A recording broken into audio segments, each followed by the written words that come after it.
박진우 채널 구독자 여러분들 안녕하세요, 박진우입니다. 자, 오늘 드디어 300명째 구독자를 넘어서 이제 400번째 구독자를 향해 달려가고 있는 이 PPTV 박진우 채널이 되겠습니다. 저번 시간에 이어서 오늘 여러분들의 역사 치료를 위해서 오늘 또다시 가운을 입고 나타났습니다. 이 장갑, 라테스 장갑 같은 거를 좀 구하고 있는데 얼른 좀 구해보도록 하겠습니다. 자, 오늘 배울 단어는요, 바로 발해라고 하는 단어입니다. 우리가 이전까지 배웠던 고구려, 백제, 신라, 가야 이런 나라에 비해서 약간은 좀 기록이나 알려진 바가 약간은 조금 부족한 나라라고 불리는 이 발해라고 하는 나라에 대해서 알아볼 건데요. 발해는 여러분들 아시는 분들은 아시겠지만 발해는 우리 대한민국의 역사입니다. 우리의 한국인의 역사입니다. 이걸 먼저 집중해서 알고 가시면 이 발해를 이해하고 알아가는데 가장 중요할 것이라고 생각합니다. 그래서 오늘 배울 단원의 제목은 바로 발해의 발전과 문화가 되겠습니다. 이 발해의 발전과 문화를요, 2시간에 걸쳐서 알아볼 건데요. 오늘 이번 시간에 집중할 것은 바로 발해가 어느 나라의 역사인가 라고 하는 점에 대해서 먼저 알아볼 거고요. 두 번째로 알아볼 것은 바로 발해 건국 과정에 대해서 알아보려고 합니다. 그러면 가볼까요? 자, 여러분들 이제 화면을 보시면요, 동북공정이라고 하는 말이 나와 있죠. 여러분들 동북공정이라고 하는 이야기 들어보셨나요?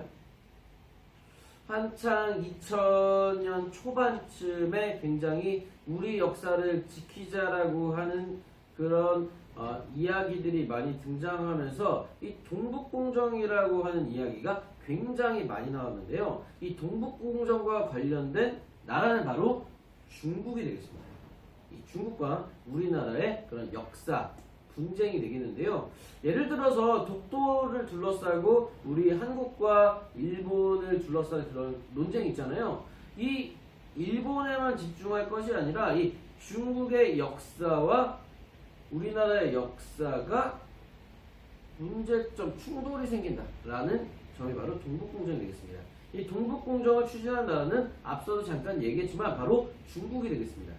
이 중국이 자기 나라의 역사로 포함시키기 위해서 서남, 서북, 그리고 동북아의 역사, 동북 지역에 있었던 소수민족의 역사를 자신의 지방정권 혹은 자신들의 역사로 포함하려고 하는 프로젝트가 바로 이 동북공정이 되겠습니다.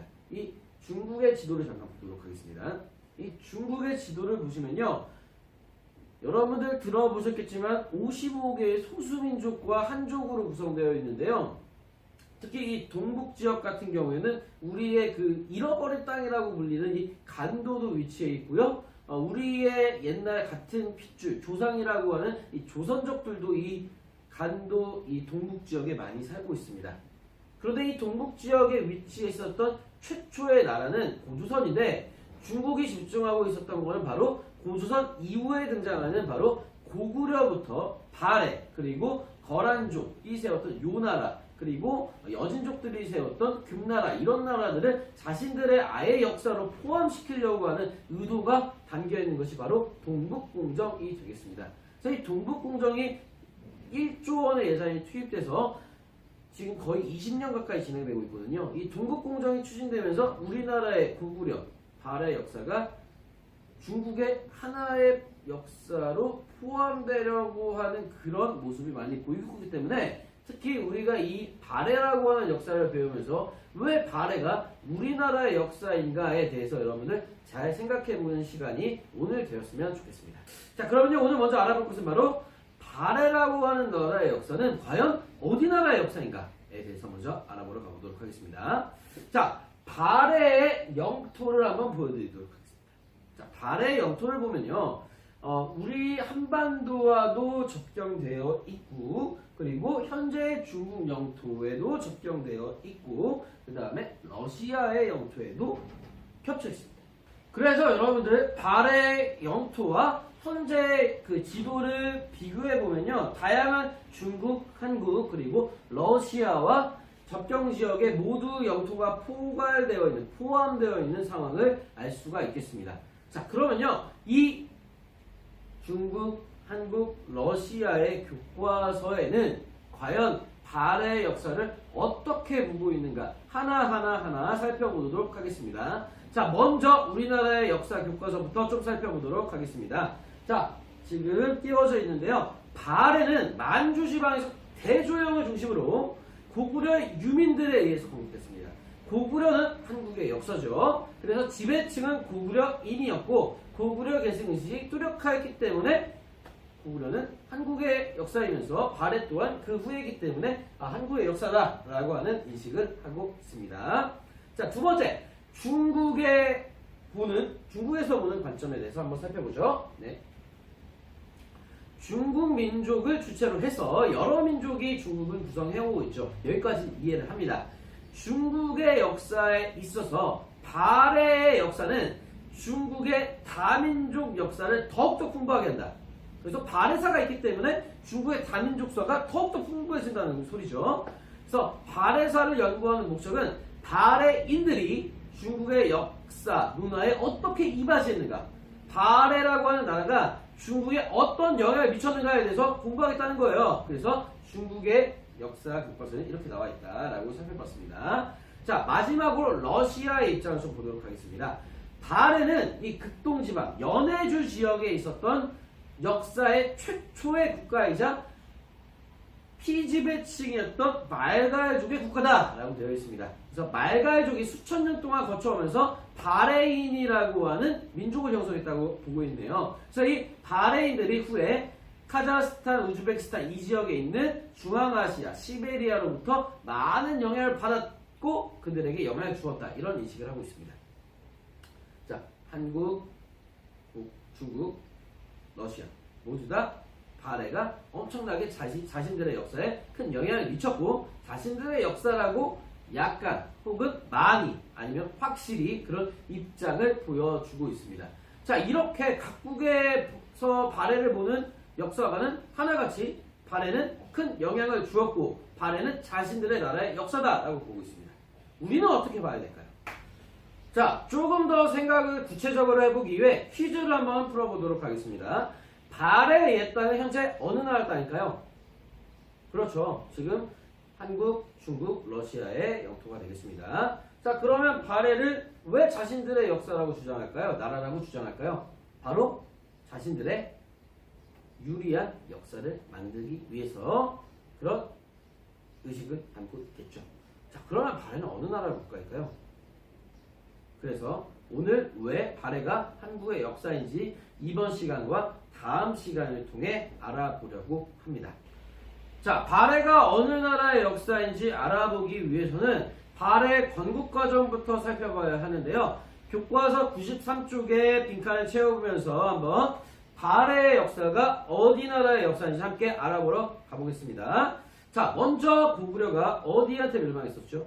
그렇죠. 신라와 당의 연합군에 의해 멸망했었습니다. 그러면 고구려 지역의 대부분은 당나라로 나당동맹의 조건으로 넘어갔지 않았습니까? 그래서 이 나당동맹의 조건의 결과 이 대동강 이북의 땅은 당나라로 넘어갔기 때문에 고구려 영토의 대부분을 당나라에게 넘겨주지 않았습니까? 그래서 이 당나라의 지배를 받게 됩니다. 그런데 당나라의 지배 방식이 바로 기미정책이라고 하는 겁니다. 기미정책이 뭔지는 아래 설명이 나와 있고요. 아까도 얘기했지만 중국에 여러 가지 소수민족이 있기 때문에 이 소수민족들이 원래 자기 지역에 사는 걸 당연히 좋아하겠죠. 하지만 중국은 이 방식을 선호하지 않고 원래 이 민족들을 다른 지역에다 옮겨놓습니다. 그리고 그 지역에 사는 다른 민족을 다른 지역에 옮겨놓습니다. 그러면 이주하는데도 힘들죠. 그리고 또 문제가 뭐냐면요. 그 지역의 원래 생활 방식과 맞지 않기 때문에 원래 있었던 원주민들과 마찰이 생깁니다. 그리고 당나라가 또 그냥 단순히 너네 여기서 살아 하고 끝나겠습니까? 엄청난 치치질을 한단 말입니다. 강압적인 통치 방식을 하기 때문에 이 한 주의 각 나라의 기미주에 살던 거란족들이 당나라의 지배 방식에 불만을 품고 이진충이라고 하는 거란족 대표를 우두머리 삼아서 반란을 일으킵니다.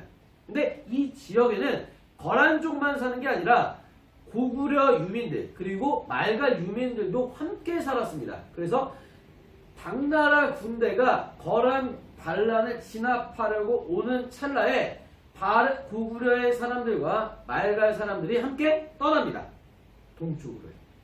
당나라에게서 멀리 도망을 가게 됩니다.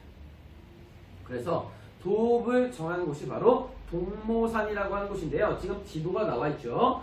근데 이 동모산으로 옮기기 전에 천문령이라고 하는 전투를 여기서 당나라 군대에 크게 이기고 여기에 대표자가 됐던 사람이 바로 고구려 장군 출신이며 유민이었던 대조영이라고 하는 사람이 군대를 끌고 동모산에서 발해를 건국하게 됩니다.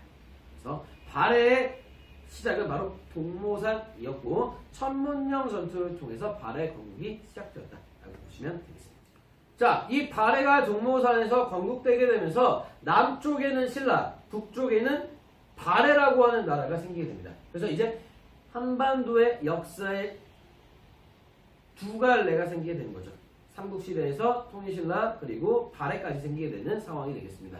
자, 이 발해가 생기게 되면서 남쪽과 북쪽에 두 나라가 생기게 됩니다. 그런데 우리 고려시대, 조선시대 넘어서까지는 이 발해에 대한 인식조차 거의 없었고요. 그리고 발해라고 하는 나라가 우리나라 역사인지에 대한 생각조차 별로 없었습니다. 하지만 조선 후기 실학자였던 유득봉이라고 하는 사람이 발해고라고 하는 책을 쓰는데요. 이 발해고라고 하는 역사책에는 바로 통일신라와 발해의 역사를 남쪽과 북쪽이 함께 있었던 나라라는 시대를 붙여서 남북국 시대라고 하는 이름을 붙이게 됩니다. 그래서 이제 역사 교과서에는 통일신라와 발해라고 하는 부분보다 남북국 시대라고 하는 표현을 사용하게 되는 계기가 바로 유득공의 발해고였다라고 하는 얘기를 잠깐 해드렸습니다. 그래서 이 발해라고 하는 나라가 처음 생겼을 때 이 발해를 구성하고 있었던 주민의 대부분은 바로 말갈 주민이었습니다. 말갈인이었습니다. 그리고 이 발해를 지배하는 지배층들은 바로 고구려인이요. 그래서 지배층은 고구려인, 그리고 피지배층은 바로 말갈인으로 구성된 그런 나라가 바로 발해였습니다. 그래서 발해가 이렇게 탄생하게 됩니다. 발해를 만든 사람은 고구려인이라고 방금 얘기했는데 아까 살짝 언급했지만 이 발해 건국의 핵심이 됐던 사람은 바로 대조영이라고 하는 사람입니다. 이 대조영에 대해서 평가는 여러 학설이 있습니다. 먼저 당나라의 옛날 역사책인 구당서 부분을 보도록 하겠습니다. 발해 말갈 대조영이라고 하는 사람은 본래 고구려의 별종이다. 특이한 종류다. 라고 표현되어 있고요. 고구려가 멸망하자 대조영은 무리를 거느리고 영주로 이사하였다. 영주가 아까 기미정책의 그 지역이라고 보시면 되겠습니다. 그렇다면 이 구당서에는 고구려 사람인 것 같다라고 적어놨죠. 그런데 신당서를 한번 보도록 하겠습니다. 신당서에는 발해 대조영이라고 하는 자는 본래 송말말갈이라 송말말갈 사람이었는데 고구려에 붙은 자로 성은 대씨이다 라고 되어 있습니다. 원래 말갈 사람이다 라고 되어 있는 것 같죠. 이게 이렇게 구당서, 신당서 얘기처럼 약간 대조영은 좀 애매한 사람이다. 그래서 발해를 건국한 대조영의 아버지인 걸걸중상이라고 하는 사람과 그 다음에 친구였던 걸사비우라고 하는 사람, 약간 좀 애매한 사람들입니다. 고구려 계통이면서 약간 말갈 사람들과 친했던 사람들로 파악이 됩니다. 이게 한국의 역사인지 한반도의 역사인지 알아보려면 이 발해를 건국했던 지배층들의 의식을 살펴봐야 됩니다. 그 의식의 증거가 바로 발해 왕이 일본의 왕에게 주었던 편지를 통해 알 수가 있습니다. 그래서 송일공기에 나온 기록을 한번 쭉 보겠습니다. 고려 사신 양승경 등이, 고려는 고구려의 줄임말인데 고구려는 이때 없어요. 그러면 발해가 고구려를 계승하고 있구나. 자신들을 아예 그냥 고구려라고 부르고 있구나. 우리는 고구려의 후예들이다 라고 하는 의식이 여기 담겨 있습니다. 물건을 바치고 말하기를 고려 국왕 대의무, 문왕이라고 하는 그 발해 대조영 이후에 나온 왕입니다. 일본 천황의 승한 소식을 듣고 문안한다. 고려 국왕이라고 표현하고 있죠. 그리고 또한 일본 천황 삼가 고려 국왕에게 문안한다. 고려 국왕이라고 하고 있죠. 고구려의 왕에게 문안한다라고 되어 있죠. 자, 그렇게 해서 여러분들 이런 식으로 발해 사람 그 자체, 지배층들 자체가 고구려 계승의식을 표현하고 있고 내가 고구려 사람이다. 우리가 한반도의 역사다. 한반도의 역사인 증거들이 여기서 나오고 있습니다. 이렇게 해서 발해 지배층들이 고구려를 계승하고 있구나. 고구려 또한 한국의 역사이므로 발해 또한 한국의 역사다라고 볼 수 있는 첫 번째 증거가 되겠습니다. 자, 이렇게 해서 여러분들 오늘 발해에 대해서 중국, 한국, 러시아의 입장에 대해서 살펴봤고요. 발해 건국 과정도 살펴보면서 건국 과정 속에 나타난 고구려 계승의식, 그리고 일본 왕에게 이러한 편지를 주면서 나타난 자신들만의 고구려 계승의식에 대해서 알아봤습니다.